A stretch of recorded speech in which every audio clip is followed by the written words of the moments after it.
Hello, I'm audible. Good afternoon ma'am. Good afternoon, बेटा. Voice clear आ रही है?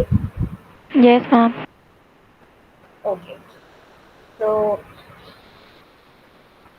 yesterday we were discussing about reproductive cycle, okay, और menstruation cycle, ठीक है.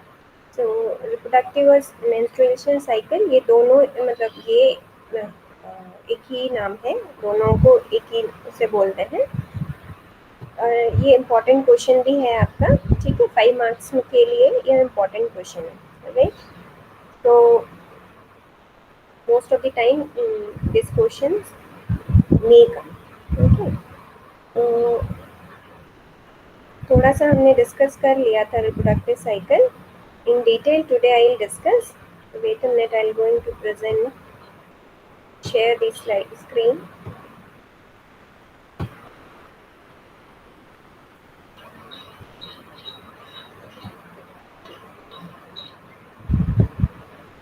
Able to see the screen?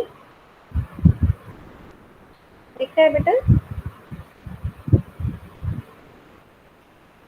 Hello, screen दिख रहा है?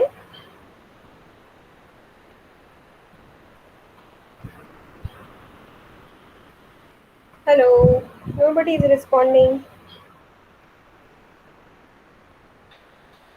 हेलो, कहाँ गए सभी? Yes ma'am. ओके.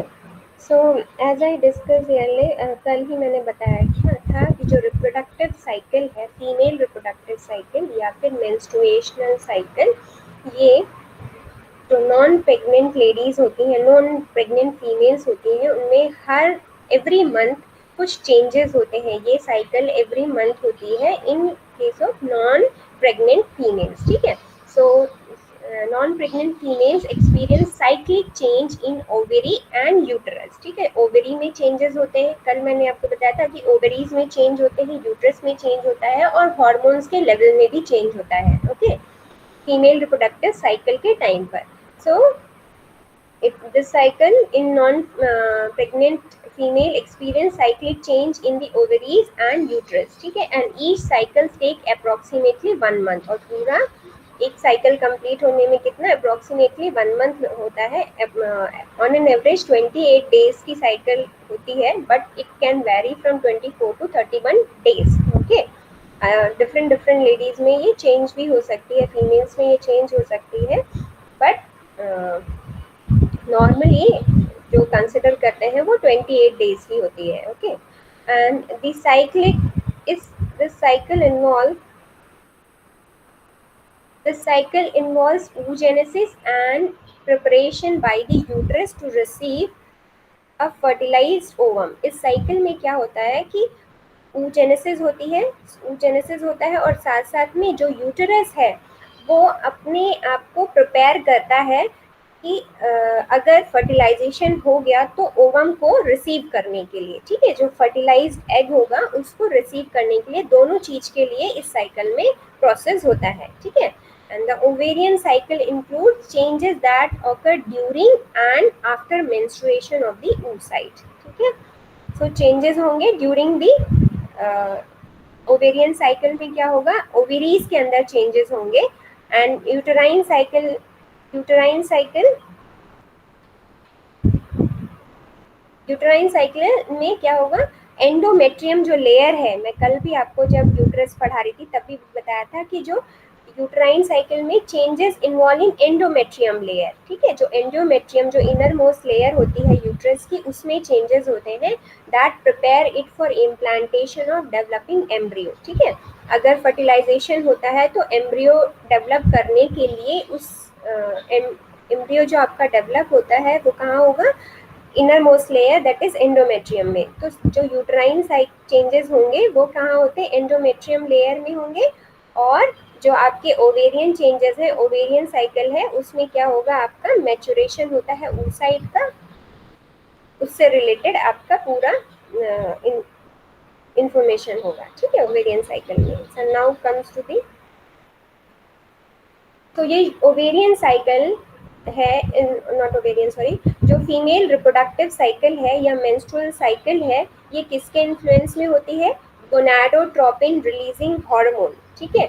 जो गोनाडोट्रोपिन रिलीजिंग हार्मोन है, रिलीज होता है हाइपोथैलेमस से, वो कंट्रोल करता है दोनों आपकी ओवेरियन साइकिल को और यूट्राइन साइकिल को, ठीक है।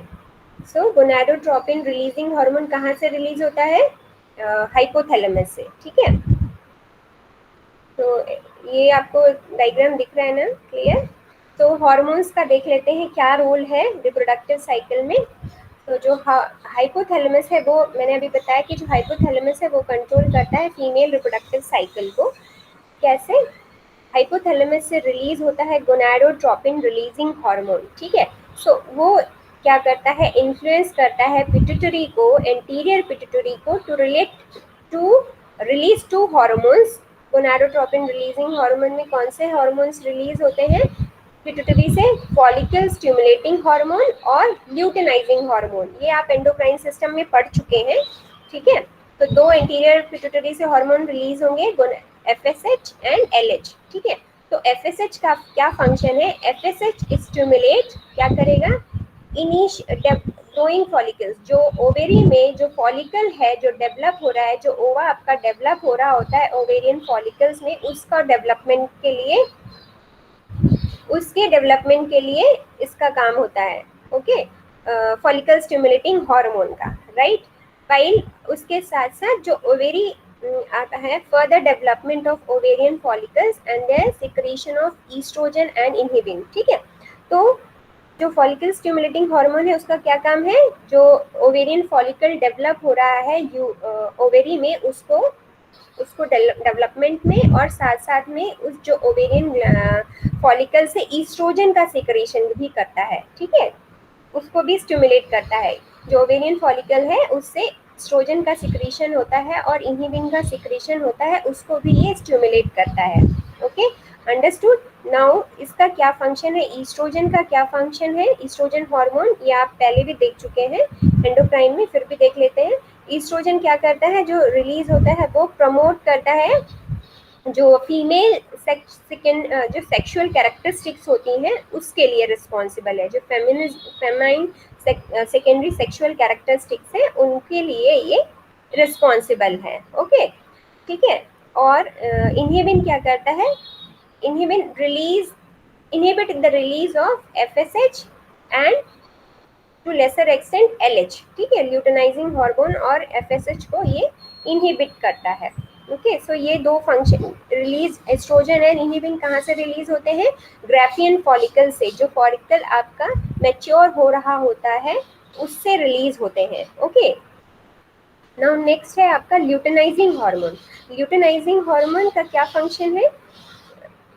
क्या करता है? ओव्यूल्यूशन। जो 14th डे पे ओव्यूल्यूशन होता है, ये भी कल मैंने बताया था कि जो 14th डे पे, जब फर्स्ट डे से 14 डे तक जो आपका ओवेरियन जो फॉलिकल है वो मेच्योर होगा, मतलब वो ग्रो करेगा धीरे धीरे।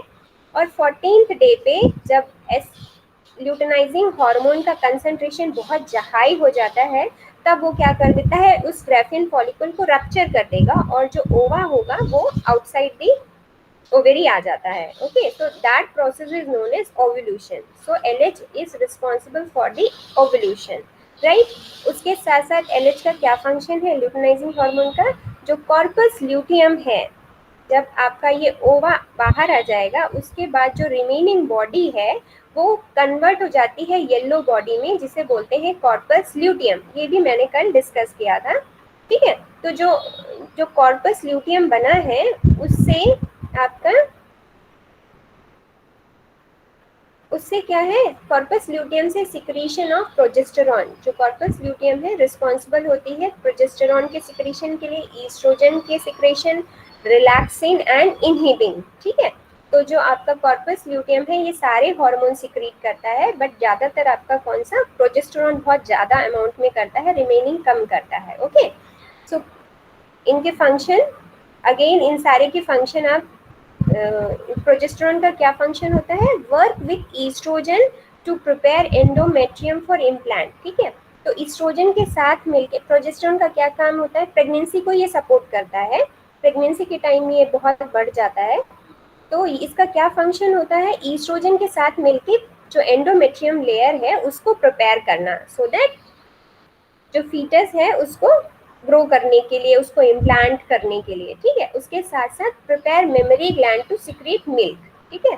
तो अगर प्रेगनेंसी हो जाती है तो जो मेमोरी ग्लैंड है उनको प्रिपेयर करना ताकि मिल्क सिक्रीट हो सके, ओके। और साथ साथ में इसका क्या फंक्शन है, inhibit release of gonadotropin and luteinising hormone. So negative feedback, negative effect होता है इन दोनों पे, ठीक है। समझ आया बेटा। एंड जो रिलैक्सिंग हार्मोन इससे सिक्रीट आउट हो रहा है कॉर्पस ल्यूटियम से, उसका क्या फंक्शन है, inhibit contraction of uterine muscle, smooth muscle, ठीक है। सो जो रिलैक्सिंग का क्या काम है, जो यूट्रस है, जो यूट्राइन की जो स्मूथ मसल है उसको कॉन्ट्रैक्ट होने से रोकता है, ठीक है। अदरवाइज जो प्रेगनेंसी है वो मतलब वो कंटिन्यू नहीं हो पाएगी, तो अबॉर्ट होने के चांसेस होंगे। इसलिए उसको क्या है, इनहिबिट कॉन्ट्रैक्शन, जो यूट्राइन स्मूथ मसल है उसको कॉन्ट्रैक्ट करने से रोकता है। साथ साथ में ड्यूरिंग द लेबर, जब लेबर होता है, during the labour pain increase flexibility of tubing symphysis and dilate uterine cervix. So relaxing labour के टाइम पर, लेबर पेन के टाइम पर उस जो सर्विक्स है उसको रिलैक्स कर देगा, उसको डायलेट कर देगा, सो दैट जो फीटस है वो बाहर आ सके, ठीक है, आउटसाइड द एनवायरनमेंट आ सके। तो ये तो हार्मोन होते हैं जिनका इम्पोर्टेंट रोल होता है during in your reproductive cycle. समझ आया बेटा। इनसे आपके मल्टीपल चॉइस क्वेश्चन बन सकते हैं, ये सारे जो मैंने अभी बताए क्या फंक्शन है इन सब का, ओके। सो ये हार्मोन्स होते हैं। नाउ कम्स टू दी, सो जो आपकी डिफरेंट, ये जो आपने हार्मोन्स पढ़े, ये सारे हार्मोन इंपॉर्टेंट रोल प्ले करते हैं रिप्रोडक्टिव साइकिल में या मेंस्ट्रुएशन साइकिल में। एज आई टोल्ड, जो दिस साइकिल जो आइडियली है वो नॉर्मल फीमेल्स में 28 डेज होती है, but it can vary from 24 to 36 days, ठीक है, ये वेरी कर सकती है। और ये आपके 4 फेजेस में डिवाइड होता है, जो साइकिल है वो 4 फेज में डिवाइड होता है, menstrual cycle, pre ovulatory cycle, ovulation and post ovulatory cycle, ठीक है। ये 4 फेजेस होते हैं। और आपके ये टोटल आपका, तो हम जो पढ़ेंगे वो 28 डेज के अकॉर्डिंग पढ़ेंगे, क्योंकि वही आइडियली है, आइडियल वही है 28 डेज की साइकिल। सो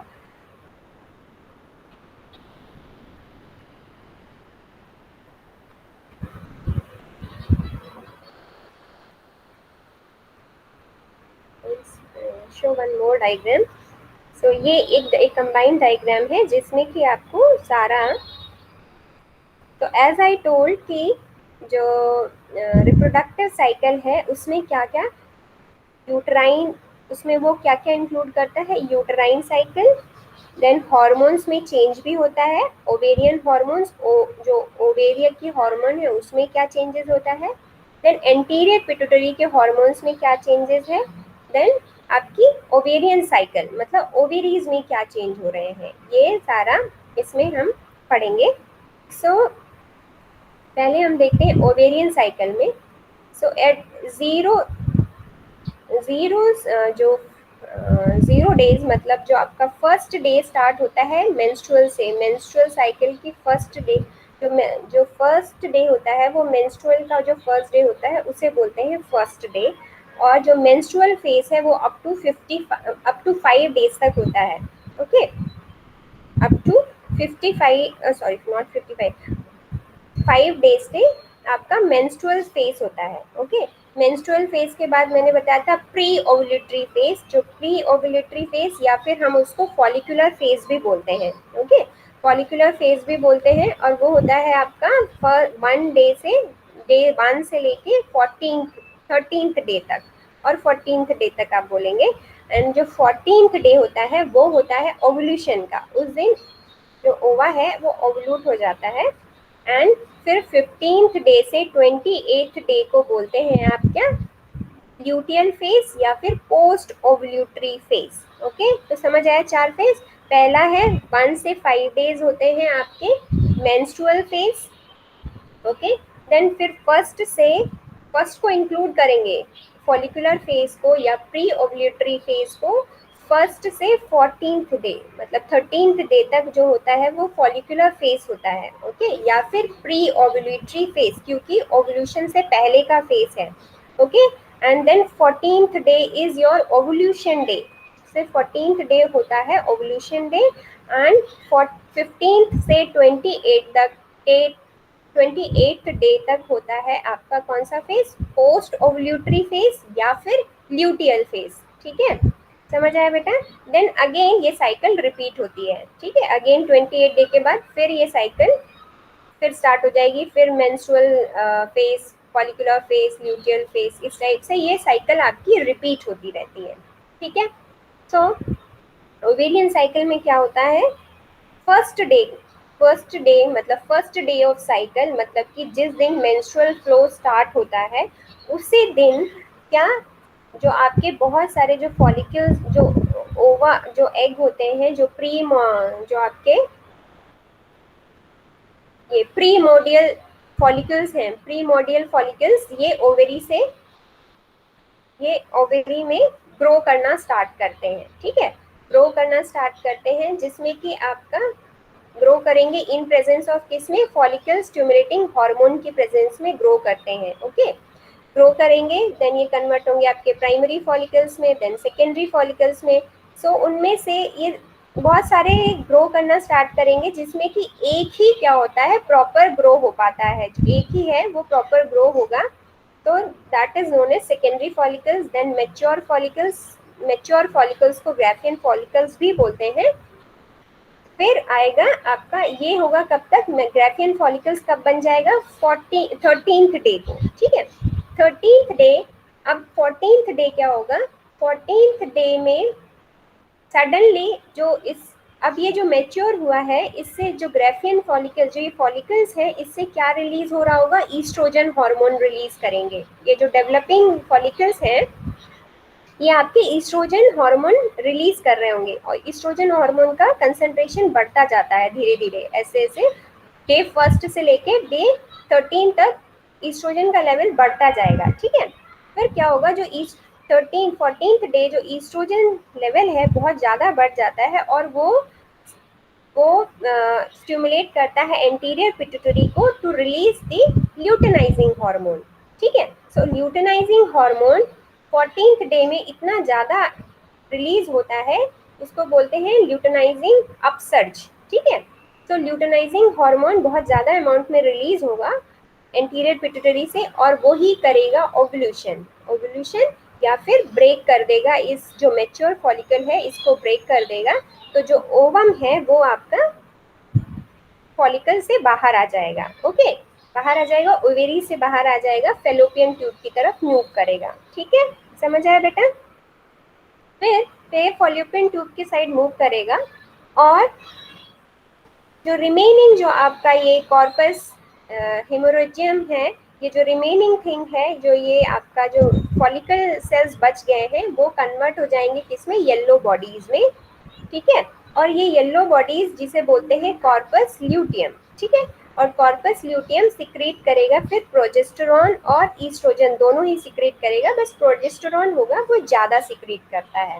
ओके, देन ये आपका कंटिन्यू रहेगा 15th डे से अप टू 28th डे तक। ठीक है, 28th डे तक। और अगर प्रेगनेंसी होती इन बिटवीन प्रेगनेंसी होती है देन ये आपका कंटिन्यू रहेगा ऐसे ही कॉर्पस ल्यूटियम। और अगर प्रेगनेंसी नहीं होती इस टाइम पीरियड पे तो ये क्या होगा, आपका जो येलो बॉडी है वो आपका डिग्रेड हो जाता है, कन्वर्ट हो जाता है कॉर्पस एल्बिकांस में और डीजेनरेट हो जाएगा। राइट, तो ये चेंजेस हो रहे होते हैं इस ये 28 डेज में। चेंजेस किस में होते हैं, ओवेरी के अंदर। ये आपने ओवेरी के अंदर देख लिया क्या क्या चेंजेस होते हैं। अब यूट्रस के अंदर सेम टाइम पर क्या चेंजेस होते हैं वो पढ़ेंगे यूट्राइन साइकिल में या मेंस्ट्रुअल साइकिल में। ठीक है, तो ये दोनों साइमल्टेनियसली चल रहे हैं बेटा। कल ही मैंने बताया था 3 चीज आपकी साइमल्टेनियसली चलती हैं 28 डेज में, एक हार्मोन का लेवल, एक ओवेरियन साइकिल और एक मेंस्ट्रुअल साइकिल। तो जो अब मेंस्ट्रुअल साइकिल मतलब कि यूट्राइन में क्या चेंजेस होंगे इन 28 डेज में। सो डे फर्स्ट है, मैंने आपको बताया मेंस्ट्रुअल फेज है डे फर्स्ट का, जहाँ the day menstrual start flowing, ठीक है। सो इसमें आपका ये अप टू 5 डे तक रहता है, ठीक है। इट ऑल्सो कैन वेरी, ये भी वेरी कर सकता है, फीमेल टू फीमेल ये वेरी करता है, बट अप टू 5 डे तक कंसिडर करते हैं कि that menstrual is completed, menstrual phase is completed up to 5 days, 5 days के बाद खत्म, फिनिश हो जाता है। उसके बाद है प्री ओव्यूलेटरी फेज।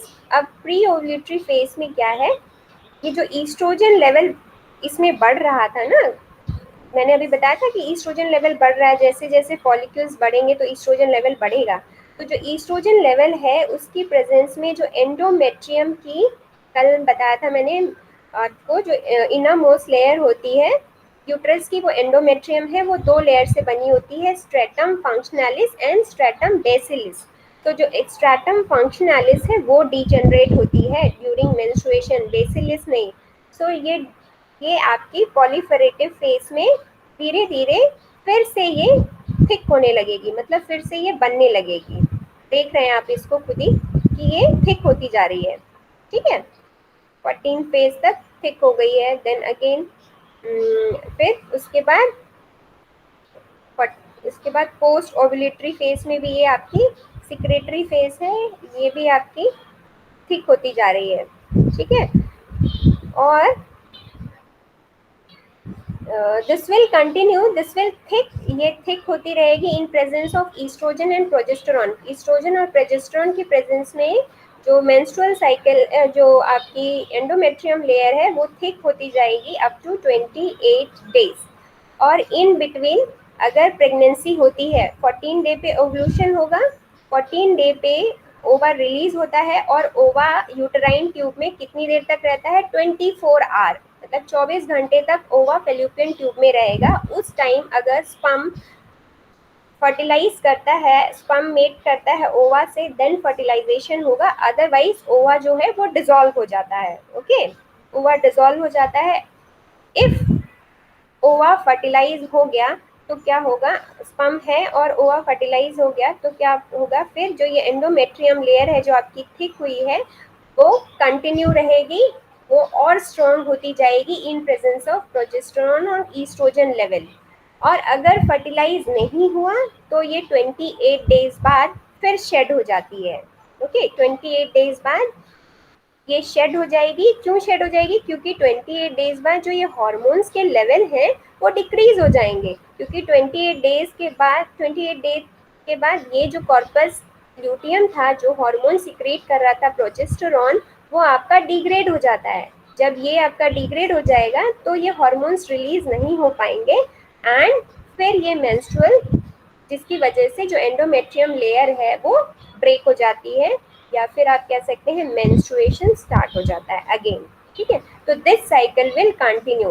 फिर फर्स्ट डे आपका फिर बहुत सारे फॉलिकल्स ग्रो करेंगे धीरे धीरे धीरे, फिर 14 डे पे ओवल्यूशन होगा, फिर ये कॉर्पस ल्यूटियम में कन्वर्ट होंगे, और जो 14 डे पे अगर स्पर्म से ये फ्यूज होता है, फर्टिलाइजेशन होता है, तो प्रेगनेंसी कंटिन्यू, अदरवाइज फिर से ये आपके डिग्रेड होके फिर से, मतलब ये साइकिल आपकी रिपीट होती रहेगी, okay. This cycle will repeat in every 28 days, ठीक है। समझ आया बेटा? This is quite complicated but very important also, okay. तो ये हमने देख लिया, ये ओवेरियन साइकिल में क्या चेंजेस होते हैं 28 डेज में, ये आपके यूटेराइन चेंजेस क्या होते हैं 28 डेज में। अब हार्मोन का लेवल भी देख लो, जो ओवेरियन हार्मोन है वो धीरे धीरे ईस्ट्रोजन का लेवल बढ़ता है। क्यों बढ़ रहा है, क्योंकि ओवेरियन ईस्ट्रोजन कौन सिक्रीट करता है, ईस्ट्रोजन हमारा जो ओवेरी जो ग्रो कर रहा है, जो ओवेरी में जो ग्राफियन फॉलिकल है ग्रो कर रहा है, वो सिक्रीट करता है। जो फॉलिकुलर सेल्स हैं यहाँ पर वो सिक्रीट करते हैं। तो धीरे धीरे फॉलिकुलर सेल्स बढ़ेगा तो आपका जो ईस्ट्रोजन लेवल है वो भी बढ़ जाएगा। ठीक है, 14th डे पे ये बिल्कुल कम हो जाता है। कम क्यों हो जाता है? क्योंकि ये रप्चर होके आपका ओवल्यूशन हो जाएगा, इसीलिए जो ईस्ट्रोजन लेवल है वो ड्रॉप हो जाता है।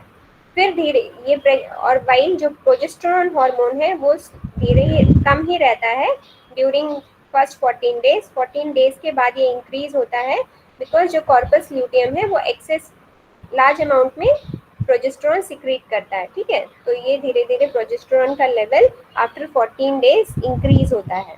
ठीक है, तो 28 डेज तक रहेगा, उसके बाद फिर ये रिड्यूस हो जाता है।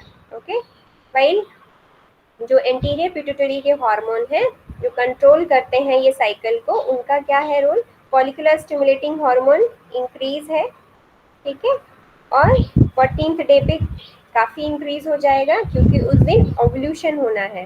ठीक है, देन अगेन ये आपका कम है। ठीक है, वैसे ही ल्यूटेनाइजिंग हार्मोन भी स्टार्टिंग में कम है, 14th डे में बहुत ज़्यादा हो जाता है, जिसकी प्रेजेंस में ओवल्यूशन होता है। ठीक है, ओवल्यूशन मतलब रिलीज ऑफ ओवा फ्रॉम मैच्योर ग्राफियन फॉलिकल्स। ठीक है, तो फिर वो आपका उस दिन जब ल्यूटेनाइजिंग हार्मोन 14 डे पे अपने मैक्सिमम लेवल पे होता है, जिसे बोलते हैं luteinizing upsurge, which is responsible for the evolution of ovulation. ठीक है, देन अगेन ये लेवल पे आ जाएगा। So I think everybody understood.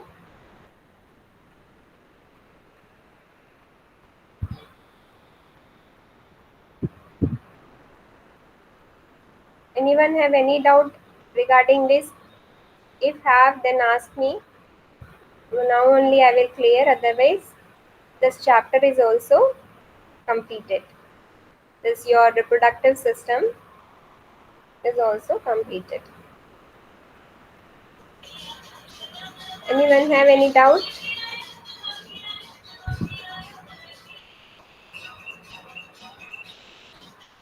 Hello.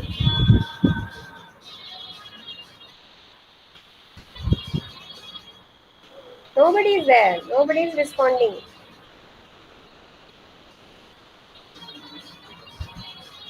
Where you all went?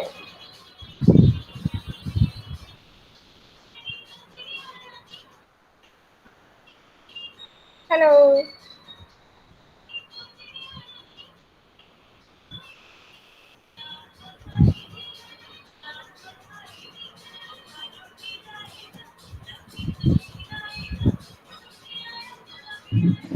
Yes, ma'am.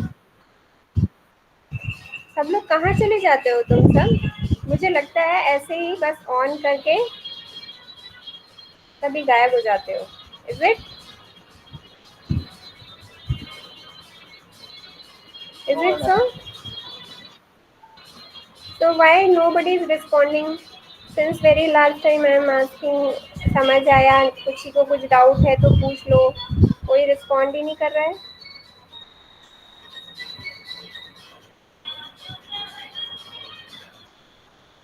No, ma'am, कोई डाउट नहीं।